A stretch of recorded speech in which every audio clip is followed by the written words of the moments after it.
بسم اللہ الرحمن الرحیم۔ آج جس موضوع کے ساتھ، جس ٹاپک کے ساتھ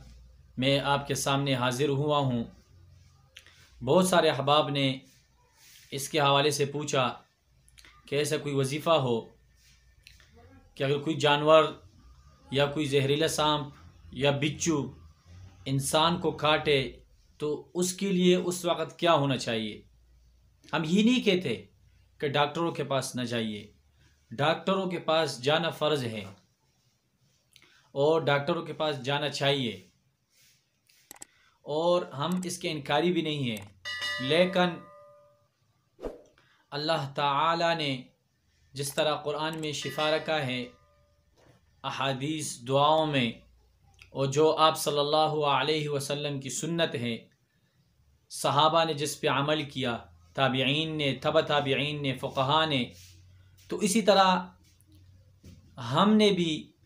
وہی راستہ اختیار کرنا ہے، آپ صلی اللہ علیہ وسلم کی سنت پہ عمل کرنا ہے۔ اور یہ وظیفے جو ہیں یہ بقایا ثابت ہے، اور قرآن پاک کی آیات ہیں، اور بہت سارے علماء نے اس پہ عمل بھی کیا ہے اور اس کو اپنی زندگیوں میں لایا بھی ہے۔ اللہ تعالی نے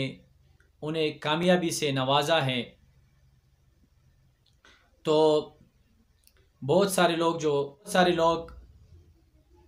جو دیہاتوں میں ہوتے ہیں، خاص کر وہ ہاسپٹل ان سے بہت دور ہوتے ہیں، ہاسپٹل پہنچتے پہنچتے زہریلا سانپ ہو یا کوئی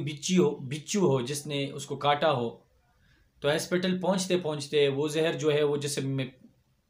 پھیل جاتا ہے،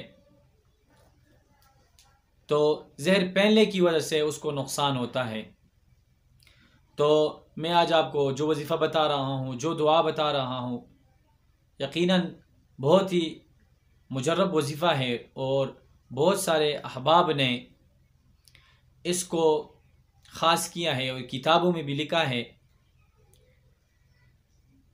جیسے یہ آیت مبارکہ ہے، وَإِذَا بَطَشْتُمْ بَطَشْتُمْ جَبَّارِينَ، یعنی آپ اسکرین میں دیکھ سکتے ہیں اسی آیات مبارکہ کو 7 دفعہ، یعنی ایک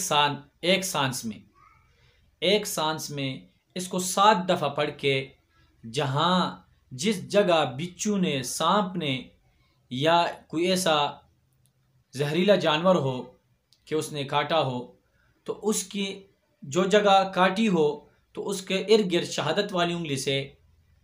یہ دم پڑے، یہ آیات مبارکہ پڑھے، وَإِذَا بَطَشْتُمْ بَطَشْتُمْ جَبَّارِينَ، اور وہ ایک سانس میں پڑھے یہ آیات مبارکہ، اور اس کے ارد گرد